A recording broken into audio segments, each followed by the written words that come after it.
sometimes after Jyotish speaks, I feel like saying, that's what I would have said. And then just sit down, because there's not much left to say. But I also want to say sincerely how happy we are to be here in Chennai with all of you. I don't know why, but maybe it's just old karmic ties, but there's just such a feeling of family when we're here with you. And it's like we've known each other for a lifetime, not just a few years. So anyway, we're so happy. And tomorrow night, hopefully all of Chennai will come to the talk.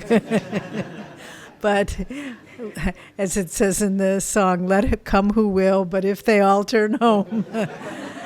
For us, the real sweetness is just these kind of sharing where you can just be with friends and speak from your heart and not have to deliver a speech and all that. But, it was so sweet.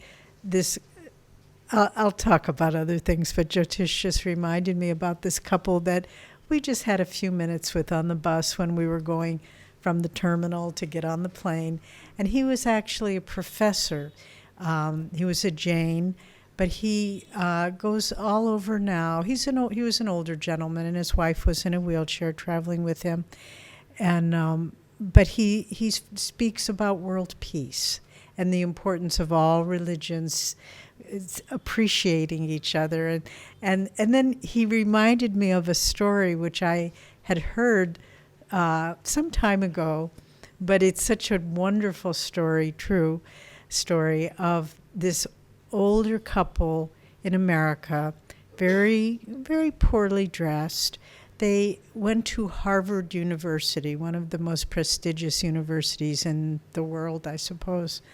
And they went to the office where you want to make donations, and they said, we want to make a donation to this university.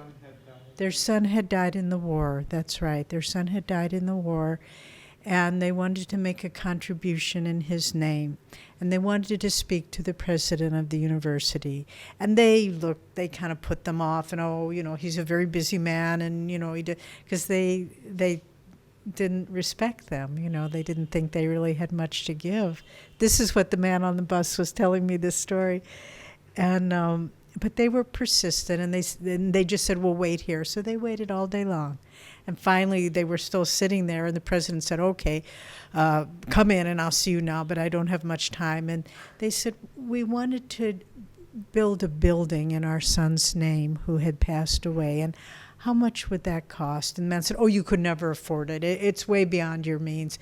And they said, well, just tell us. And he said, oh, no, it would be perhaps some millions of dollars. And this isn't really where you, this won't really work for you. And so this old man and woman, husband and wife, looked at each other and they said, well, perhaps you're right. Perhaps we should just start a university in our son's name. And so they left, and their last name was Mr. and Mrs. Stanford. And they had many millions of dollars, very wealthy people, but just dressed very simply. And they went out and started Stanford University in Palo Alto, and so this man on the bus told me that story, and he just said, we have to respect everyone, and that's what I'm trying to teach. So it was such a sweet little moment, and that was the last we saw them. But I was reading recently from an article of a talk of Swamiji's, and he said something I didn't ever recall hearing him say. He said, I worked so hard for my guru, maybe too hard. He said, I wouldn't sleep at night thinking about what I could do to spread his work and spread his teachings and so forth. And I was working so hard, I got to a point of illness. I was exhausted, and I kept using my will, And Master said, you need to take a break now. And I want you to go to the ashram in Encinitas, which was just a smaller place and not where Swamiji worked. And he said, I want you to take 2 days every week where you just don't do any work and really try to rest.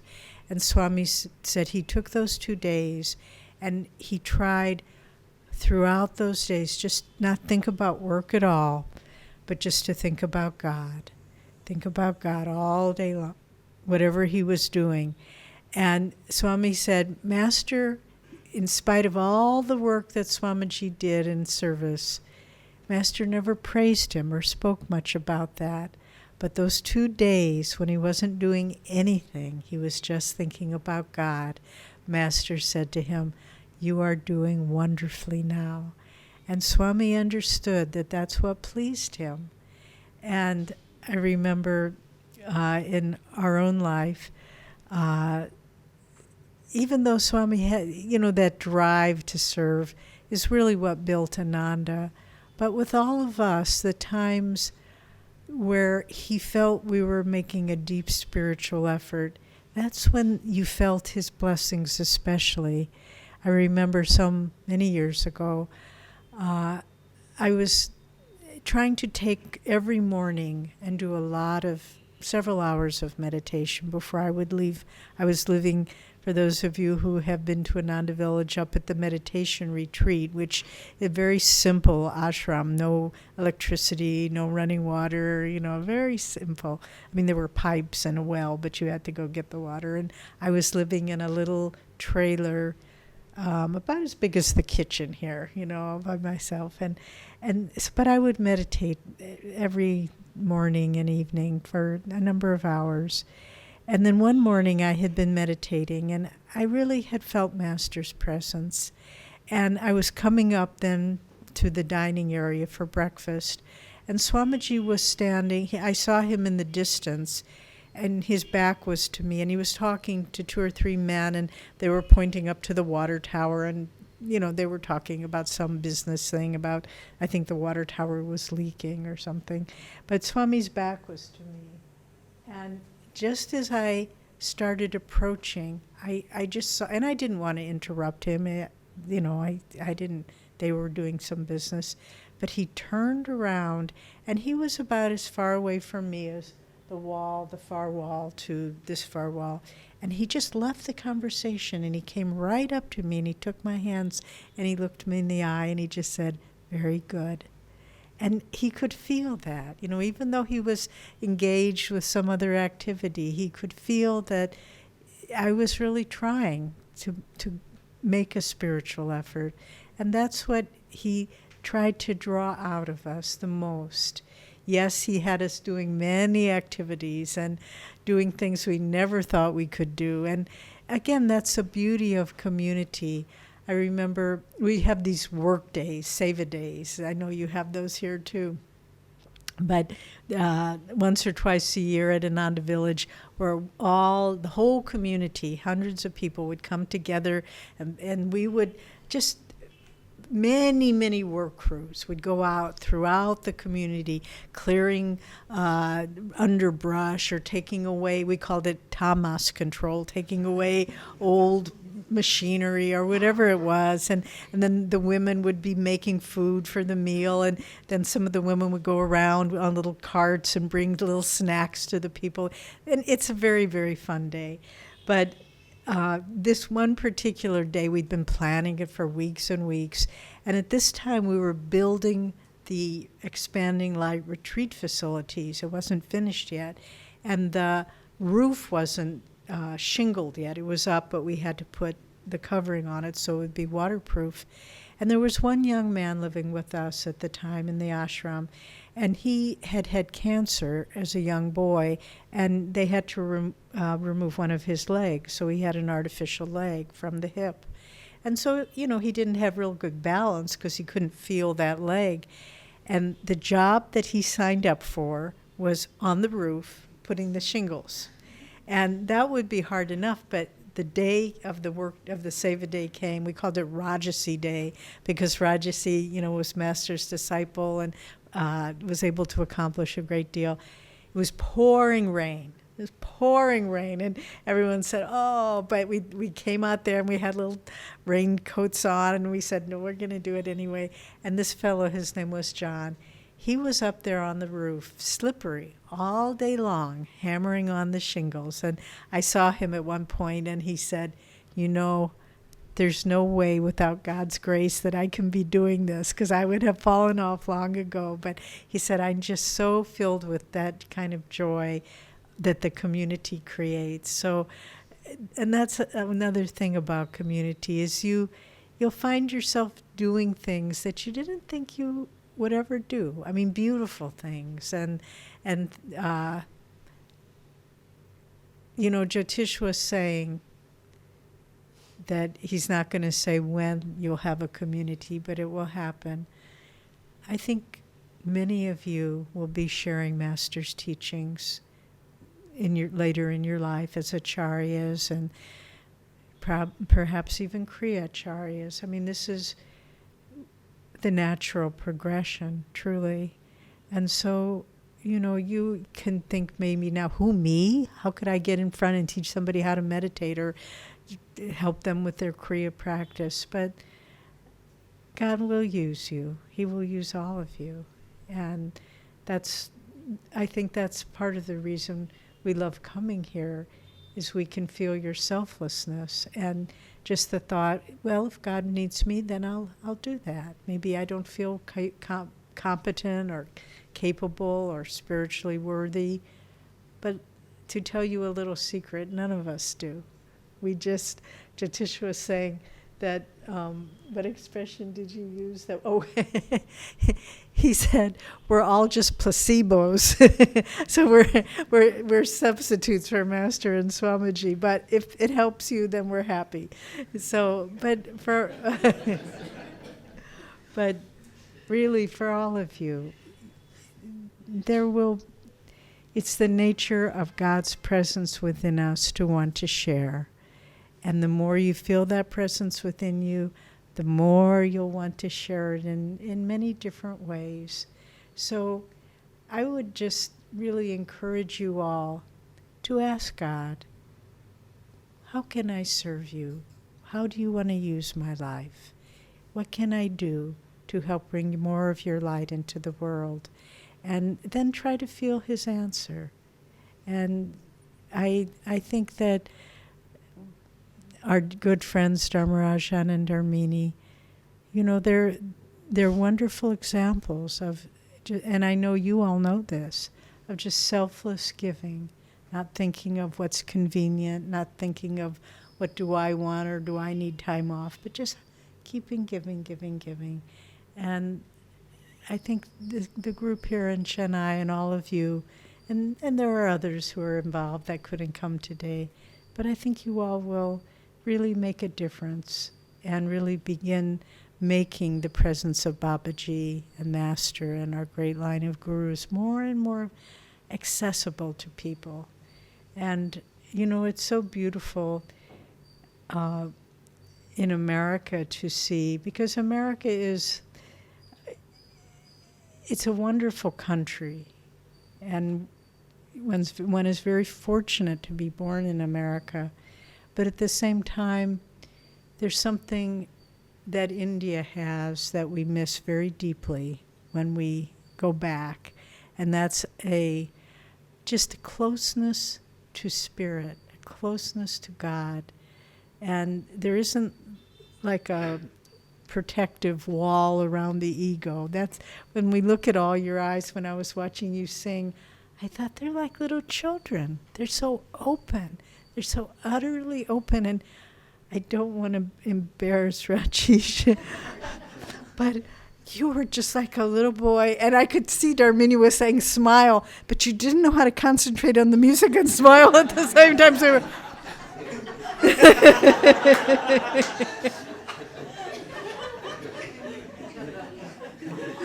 but anyway. So the spiritual journey is, and so in America we miss what we find here, and we can go there for a while, but then it's like you start getting hungry, and you say, we're not getting fed, our soul isn't getting fed, we need to come back. So we thank all of you for our probably many lifetimes of friendship together. This isn't, Master's children have been together for a long time. And Swami said we probably were all together on the astral world, and then we came down here. Autobiography of a Yogi was published in 1946. And many of us at Ananda were born in that year. And we just said, okay, I hear my guru's call, here I come. And then I think it spread out and spread out. And the fact that many of you came for Swami's first talk, or the big talk he gave here, Now You Are, it's like we were all called to this family. And when I first met Swami, the first time I saw him, I came to Ananda. I had read autobiography. This was 1969. I had just finished college. I didn't know what I was going to do next. I had applied to graduate school. I was studying anthropology and archaeology. But I was so tired of just learning with my mind. And so someone mailed me a little brochure about Ananda meditation retreat, and I just said, I'm going to go there. I didn't know Swami at all. I didn't even know he was there. I just thought, okay, it's something to do with autobiography. I'd like to learn about meditation, so I came. But then I arrived with I think I had a backpack and a suitcase, and I took a bus and arrived at Ananda, and then this man walked by me. I was just standing there it's sort of a meadow. There was an old farmhouse. And then this man walked by me. And I didn't know who he was. But it was like there was this energy moving with him, like he was being like a sailboat with the sails up, and the wind was carrying him along. And I just felt this power move by me. And I wasn't aware of such things. I was just starting to meditate. But he was so himself and so natural. And he walked into this little old farmhouse where they were making a meal for everyone. He said, "Oh, what's for dinner? Potatoes. Oh, I love potatoes." And then someone else came up to me. I didn't know anyone. And they just said, "That's Swami Kriyananda." And I can't say it was like, oh, I recognized him. I can't say, oh, I was taking a class from him. But I just knew that wherever that man walked, the winds of grace were going to be making something wonderful happen. And I thought, I want to be part of those winds of grace in whatever way I can. And we could share many, many beautiful stories, personal stories with him. But the main thing, really, after all these years and after his passing, it was just, he cared about our spiritual journey. He cared about us finding God. And yes, he was a great author and a great composer, all those things. But he wanted us all to find God. And that was behind everything he did, that personal caring. And I think I may have shared this, but once during a Kriya Yoga initiation with him, when we all went up for the blessing, afterward, and he blessed us, and it was a great gift. And then afterwards, a few of us were standing around him, and he said, I had a very unusual experience during that blessing, Swamiji said. As each one of you came up for that blessing, I felt the unique pathway each one of you would walk to find God. And for each of you, it was different. And I think that's what he saw. He saw our pathway to God, and he was always encouraging us, take the next step, take the next step. It may seem strange, it may seem difficult, It may seem scary or even unpleasant, but I know where you're going. Don't be afraid. Take that next step. And that's what we can do for each other in our Sangha here in Chennai. Just to encourage each other, take the next step. Don't be afraid. God is calling you. You will find the way with Master's grace, Swami's blessings, and the divine friendship of us all together. So, just in that beautiful song, that the goodbye song, do you all know that Swami wrote? May we be one in that light someday. And that's really the story of it all. Each individual walking the path to God, and someday as we stand in that light, we will look around and see all of the shining eyes of our brothers and sisters and say, what a wonderful family you have given us, Master. Just as Master closed autobiography, Lord, thou hast given this monk a big family, and we are his children. So we want to, if you have any questions, we can answer them, and then we want to do an arati, and if you'd like to come and have a blessing, we'd be happy to do that.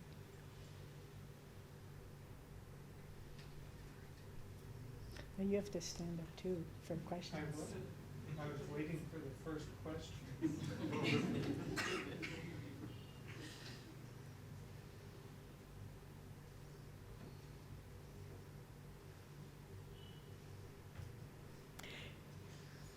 Actually, when I meditate, I don't see any light. But when I sleep, sometimes it's like the light is shining on. I don't know the meaning of it. I'll just repeat it so the people watching online. She said sometimes when she meditates, she doesn't see light, but sometimes when she sleeps, she just sees light shining on her. We all have very different and sometimes complex past experiences, past paths that we take. Our samskars and experiences are different. Some people see light easily, some don't. Just because you see light easily doesn't mean that you're as deep as someone who doesn't see it at all. So it may be that the conscious mind, for some reason, is blocking that, or some past experience has made us a little frightened of that, or whatever. So Swami often said, don't worry very much about whether you have phenomenon. In fact, don't worry about it at all. This is not a path of phenomenon. If you don't see light, you don't see light. That doesn't mean that you're not spiritual. If you don't hear Om or hear the sounds of Om, you don't hear those sounds. That doesn't mean that you're not spiritual. And so quite often for people, when the conscious mind is at rest, then the experience comes more easily. So at night, I've spoken to dozens and dozens of people who have had some difficulty, and then in a dream, Master will come or Swami will come, or sometimes they'll just understand something in a dream. And so God will speak to us through the windows in our consciousness that are open, just as the sun will shine on a building, but it will only shine into the building through those areas that have windows. If there's a wall and some karmic wall there, then it won't shine through that wall, but through a window. So sometimes we'll have those experiences at night. We had someone who said they had a dream, I think, of Babaji. Was it a dream? Someone wrote Dharmaraj and said they had a dream of Babaji who told them to learn Kriya Yoga. They might have known who Babaji was. They didn't know what Kriya Yoga was. And he said, and learn it from the people in blue. And he had no idea what that meant. And so he went on the internet and Googled and searched, and lo and behold, there were people in blue who were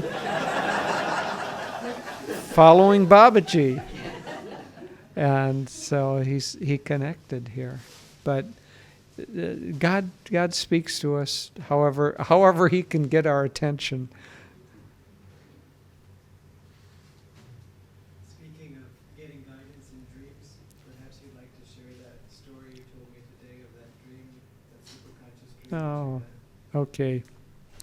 Well, I'll share it, but I'll preface it by saying it will show how quirky I am with my sense of humor. When I was young, I used to do lots and lots of puns. And when I was a teenager, I would challenge my friends to say any sentence and I could make a pun out of it. And gradually, I knew that it kept my mind too light. So I wasn't paying attention to what people were saying except to extract some way of getting humor out of it. At any rate, that's a preface to this dream. So this was at a time in my life when I had been doing a lot of service for Swamiji, but he was essentially working alone in San Francisco. So he asked me if I would quit my job and become his assistant. And I knew that it was much more than just a job offer, that it was a real change. And so I was thinking about if I could I make it work? Did I want to make it work? So in the dream, I was walking through a meadow and I was carrying a fishing pole. When I was young, I used to love to fish, but then as I got to be a little bit more aware as a teenager, I realized it hurt the fish to get that hook in their mouth, and I stopped fishing. And so in this dream, I was carrying a fishing pole. I was mildly surprised that I was carrying one because that was something from my past. And I saw a cave, and in the cave was an underground stream. And I knew that that was where I was supposed to fish. And so I went and I threw the line in, and immediately a fish tugged on it, and I reeled in. And there's a kind of fish in America called a sunfish. And it's kind of a roundish fish that has a little bit of a kind of a reddish and bluish tints to it. So it looks a little bit like a rainbow or something. Anyway, a pretty fish, but not very big, a little fish. So a sunfish. And so I was very concerned because the hook was in its mouth, and I was trying very carefully to take the hook out and not hurt the fish. So I was concentrated on the lips of the fish. And as I looked, the lips were kind of big and fat, and I looked, and it wasn't a sunfish, it was like a representation of the sun. And you've probably seen artistic representations where there's fat lips and the hair are rays coming out and ruddy cheeks like that. And it was like that. So the sunfish had turned into the sun. And then I looked again, and it was the baby Jesus, the Son of God. So the triple pun, sunfish, son of God.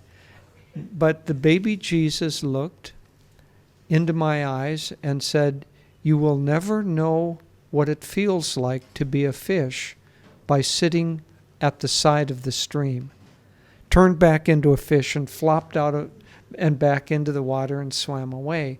Well, I knew, I woke up in right away from that, and the dream interpreted itself for me. You know, I knew that the stream, the cave, was the spine, the spinal energies, and that unless I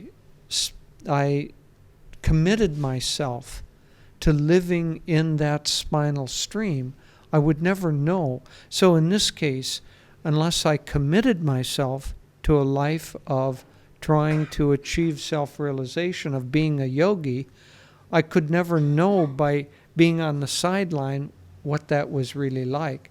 And it was obvious from that I should take the job with Swamiji, and I did. And